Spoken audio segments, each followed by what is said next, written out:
On this episode of Mind, Body, Beauty, we talk about the benefits of natural fats for your skin with Butter Crusader, Christine Cronau.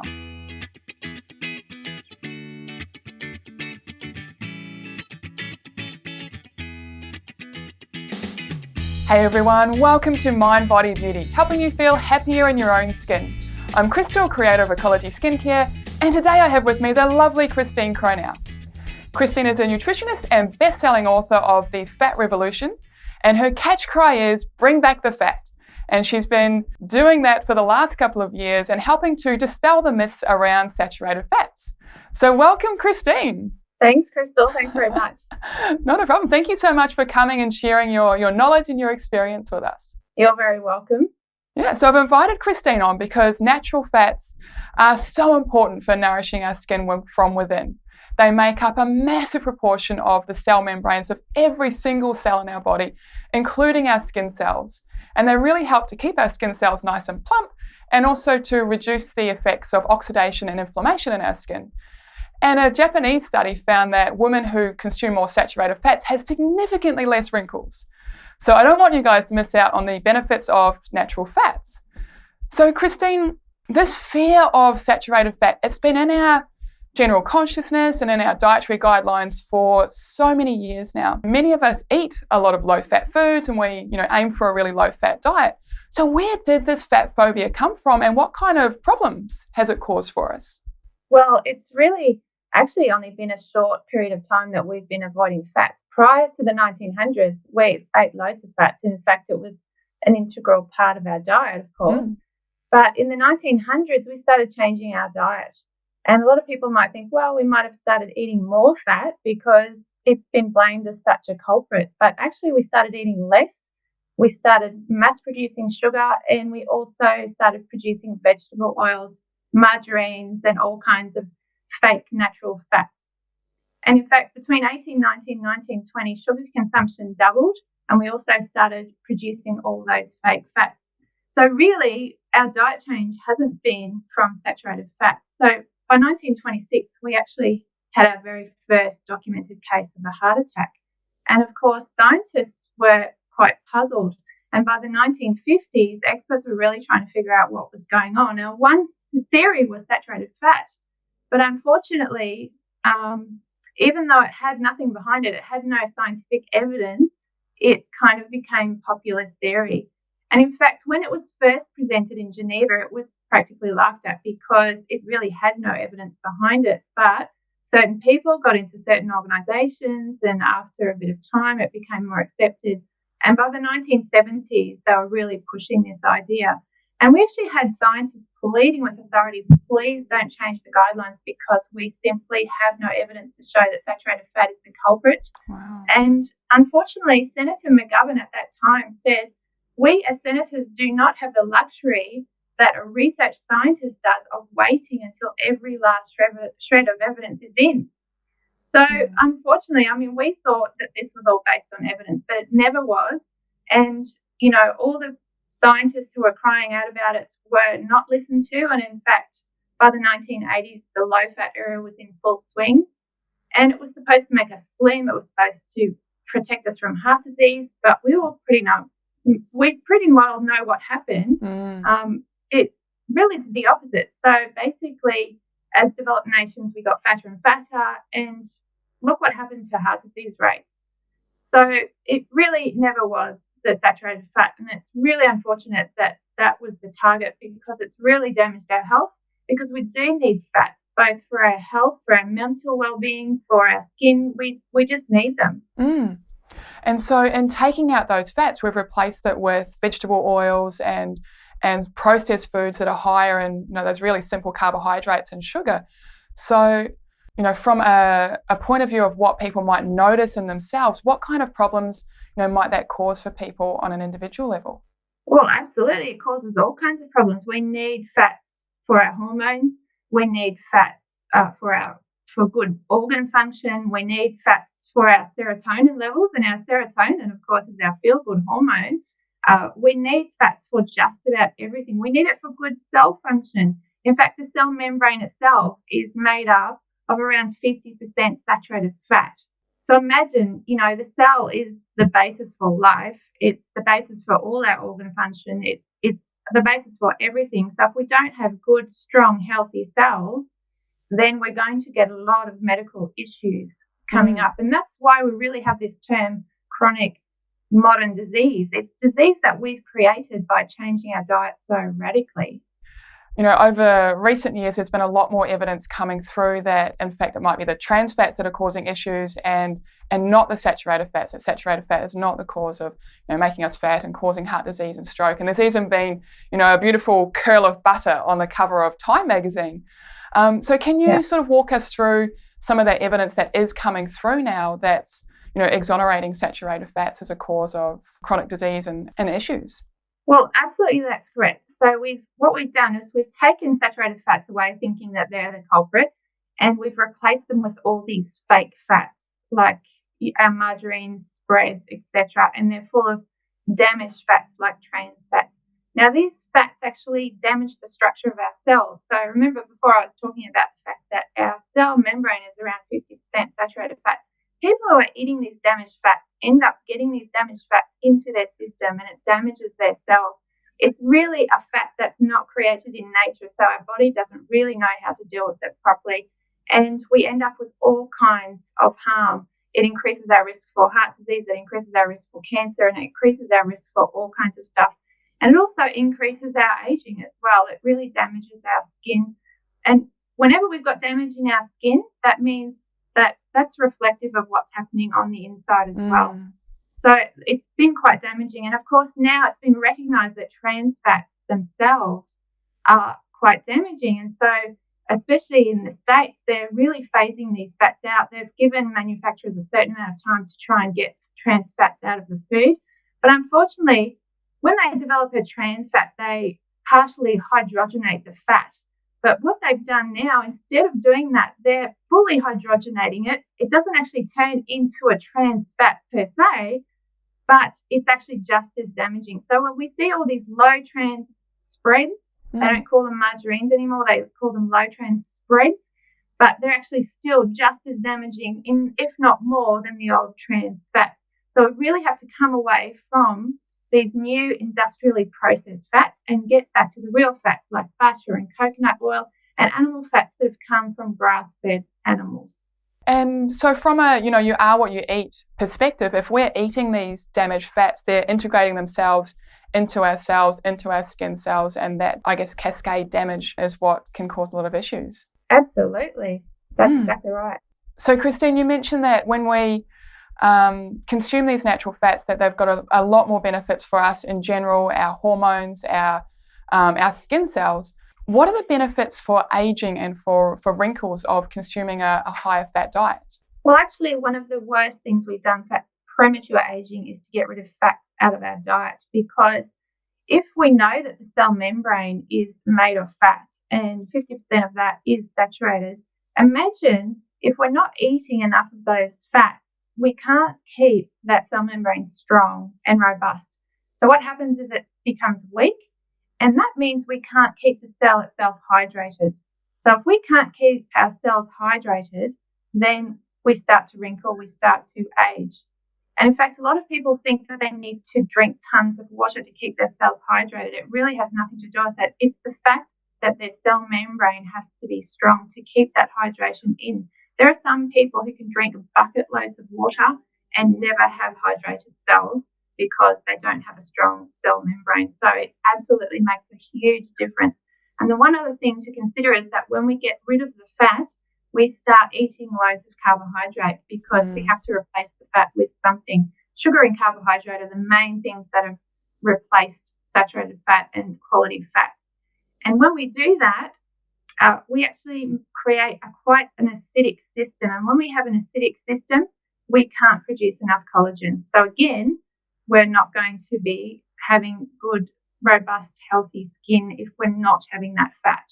Yeah, that's amazing. So you need the fat in order to keep the cells hydrated. Absolutely. Yeah. And from an inflammatory perspective, if people are noticing that they've got inflamed skin, you mentioned that, if we take the fats out, we're often replacing them with more inflammatory types of foods, the grains and sugar and things like that. So What kind of an effect can those foods have on our skin from an inflammatory perspective?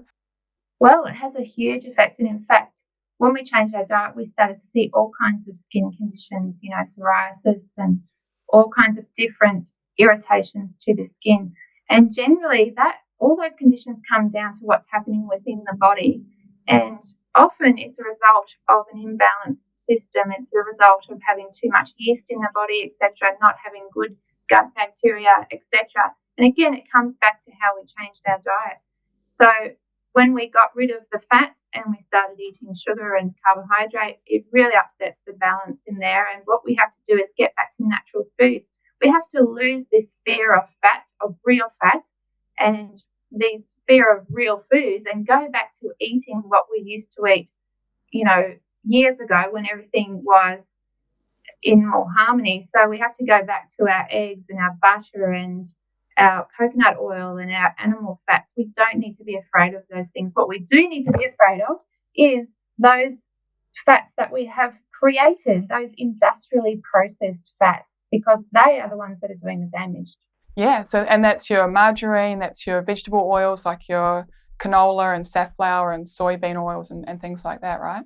Yeah, absolutely. So, Christine, what does a typical day look like for you from a food perspective? Well, it would probably shock most people because we are not used to having fats anymore. But really, we generally start our day with 3 eggs every morning, and we cook those eggs in butter, or we poach them and then put butter on top afterwards. And we have quite a lot of butter in our breakfast because that's the best time to load up on your fat. And if we have something on the side, we'll have maybe some free-range bacon or some fatty lamb chops, fatty organic lamb chops, etc. So we really, get a lot of our protein and fat first up in the morning. And of course, when you start your day like that, you're full. You don't feel hungry all the time. You don't need to snack at 10 a.m. Quite often, you don't have to eat again until 2 or 3 in the afternoon. So it's a completely different lifestyle. It's very satisfying. And, gone are the days when I remember when I was low fat and you were constantly hungry, constantly looking for something, constantly having to come up with some sort of meal idea or snack idea and be prepared for the day. And you just don't have that anymore when you're eating this way. Yeah, I can definitely remember that as well. I used to have breakfast, a mid-morning snack, lunch, mid-afternoon snack, dinner, and then often something after dinner as well, because I'd be feeling just that little bit peckish for something sweet too. That's right. And of course, they tell us when we go to the gym, etc., they say you really should be eating between 6 and 8 meals a day. This has come from this change in diet where we're now eating so much carbohydrate, because carbohydrate burns off really, really quickly. But if we're eating real foods with protein and fat, then that's long sustaining energy. You don't have those crashes at 3 p.m., etc., because you've run out of sugar. Yeah, and you get that hangry. Yeah, that's right. So, Christine, tell us about some of the clients that you might have worked with who have, changed their diet and got some more of those natural fats in the butter, coconut oil, and animal fats, and what's kind of a difference that might have noticed for their skin. Well, it's actually one of the first things that people notice after they've been doing low carb, high fat for a significant period of time. People always start commenting on how well they look.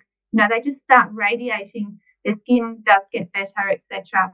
And it's like, I remember when I was low fat vegetarian, and a lot of people who are very, very low fat, or they might be vegan, etc., you will start to notice that they get those really deep wrinkles in their skin. And that's because of what I was mentioning before, because we can't keep the cell hydrated. And unfortunately, we're convinced that we're on a super healthy diet, living that way, but it does really age us. And not only does it age us on the outside, it ages us on the inside. So that's the first thing that happens is when people go back to this way of eating, they notice that their skin does really plump up and they really do start to glow. It's quite fantastic. I actually have a really funny story when it comes to that as well, because when I was actually doing my nutrition studies, I went to a health retreat to do that at my clinical practice for my nutrition.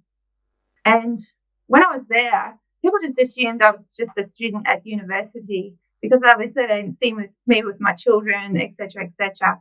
And I had this one guy, we were just having a discussion, And I mentioned that I had a son in university, and he actually got really upset and stormed out of the room. He came back and apologized later, but he thought I was having him on. He just thought that I couldn't possibly have a son in university. And, later on when I was talking to them all, they did think that I was just a student, like university age, when I'm in my mid-40s, and I do have, and my son's just about to turn 20 now, and he's almost finished his university now. So it's just fantastic that you can live that way. Once you go back to a natural sort of diet, we don't have to have that incredible aging that we have really come to expect as a normal part of growing older. It probably doesn't translate so well for the podcast, but if you guys are watching this on video, Christine does look amazing. You do look like you're just radiating youth and vitality. Oh, thank you. Thank you. And the best part is you don't have to wear makeup. You don't have to really do anything. All you have to do is just basically look after your skin. And, the other thing that I try not to do is, I don't want to scrub all those oils off my skin. Yep. Because I want oils on my skin, especially for creating vitamin D, etc. And then, of course, using something natural on my skin, like the Ecology. And I absolutely love the Ecology. It's just beautiful. Thank you. Christine, tell us a little bit more about that. That if we do work at retaining those natural oils in the skin, how does that affect our production of vitamin D? Well, we actually need cholesterol on our skin to produce vitamin D. So, in fact, a lot of people, I remember having this discussion on Facebook a while ago. I was talking about, I actually told a story about a family that had been trying to do the right thing and had gone vegan. They were raw vegan, and they ended up extremely vitamin D deficient, and a whole bunch of other things that happened as well. They had a lot of tooth decay. The children had a lot of tooth decay. In fact, one of them had holes right through. You could see right through her teeth. And, of course, this mother was just devastated because she thought she was doing the right thing, but she realized that it wasn't working. And because there's just not enough fat in the diet. And, of course, I got criticism on Facebook for that, and they were saying, oh, don't be ridiculous. All you need is some sunshine. Make sure you get enough sunshine. You'll get enough vitamin D. You don't need to have it in your diet. But that's not actually the case. If you don't have the cholesterol, you can't convert that sunshine into vitamin D. So you can be getting as much sunshine as you like, and you won't be converting it. And the other thing is that a lot of people do scrub themselves. When they go in the shower, they scrub all the oils off their skin. Yep. And again, we shouldn't be doing that if we want to be converting that sunshine into vitamin D. And so quite a lot of kids, back in the 60s, etc., they were running around in the sun all day, but they'd been scrubbed from head to toe, and they just were low in vitamin D because of that. Yeah, wow. So you definitely don't want to have that squeaky clean feeling on your skin. We do not. No, we don't. Awesome. Well, Christine, thank you so much for coming and sharing your knowledge and your expertise with us today. And, especially around, what you're eating, natural fats, and around that critical conversion of cholesterol into vitamin D as well, because a lot of us are vitamin D deficient. And when we are vitamin D deficient, of course, that can, increase our level of inflammation in the body also. Absolutely. It's really essential. Yeah. Now, Christine, where can we find you? Well, I do have a Facebook page, and of course I share a lot of stories every day on there, and absolutely fantastic transformations. And in fact, we often get criticised by health authorities or other people who aren't on board with what we're doing, trying to tell us that, we're just a bunch of anecdotes, because they don't like all these stories. We share thousands of stories of all these people who have just had mind-blowing, amazing things happen to their health. And a lot of people start because they want to lose weight, but that's generally the last thing they talk about, because once they've changed, their skin clears up, their IBS goes away, they just have so much incredible changes to their health. Their type 2 diabetes symptoms disappear, their hypertension goes, their arteries clear, all this fantastic stuff. They feel better, they feel more alive, they're no longer depressed, etc. So there's fantastic stories there. There's also my website, ChristineCronau.com. I think that's pretty much it. Awesome. Those are the main the main sort of areas. And of course, I have the books as well, the Fat Revolution and also the Fat Revolution Cookbook. And is your website the best place to pick up those books? Yes, it is. Fantastic. Awesome. Well, thank you so much for joining us and for sharing your knowledge and expertise with us today. And thank you everybody for joining us on the Mind Body Beauty Show. If you like this episode, please like, share, subscribe, and tell us what you've done in your diet to increase your level of natural fats or to improve your diet in any way and the effects you've noticed in your skin. So thank you so much for joining us, everyone. We'll see you again next time.